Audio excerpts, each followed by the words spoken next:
Comprenez-vous ce qui se passe à Cuba?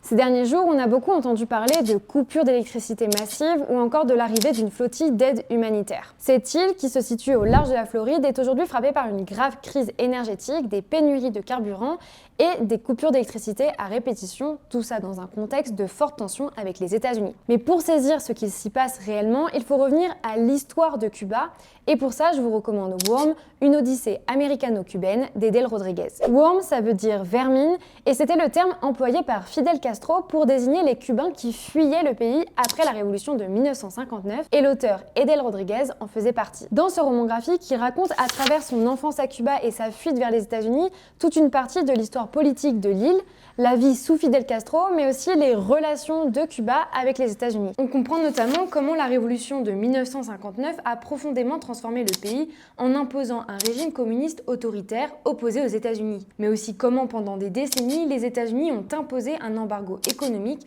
qui a fragilisé l'économie cubaine. Isolée, Cuba s'est alors mise à dépendre de ses alliés, notamment du Venezuela, qui lui fournissait du pétrole à bas coût pendant des années. Mais depuis janvier 2026, après la capture de Nicolás Maduro, ces livraisons se sont arrêtées, ce qui explique en partie la crise actuelle. Ce que j'ai beaucoup aimé, c'est que l'intime rend accessible tout ce qu'il raconte, on apprend plein de choses, les dessins sont superbes, et c'est vraiment un livre que j'ai eu beaucoup de mal à lâcher et que j'ai lu d'une traite. Et ce qui est très intéressant, c'est qu'au fil des pages, il tisse un parallèle entre Fidel Castro et Donald Trump, et il propose une réflexion sur le pouvoir, la démocratie et ses dérives. D'ailleurs, récemment, l'auteur a dessiné cette image explicite pour la une du 14 février du journal El País. Donc évidemment, c'est un point de vue, mais c'est un point de vue qui a le mérite de s'ancrer dans une histoire bien réelle et qui nous permet vraiment de comprendre ce qui se passe aujourd'hui à Cuba.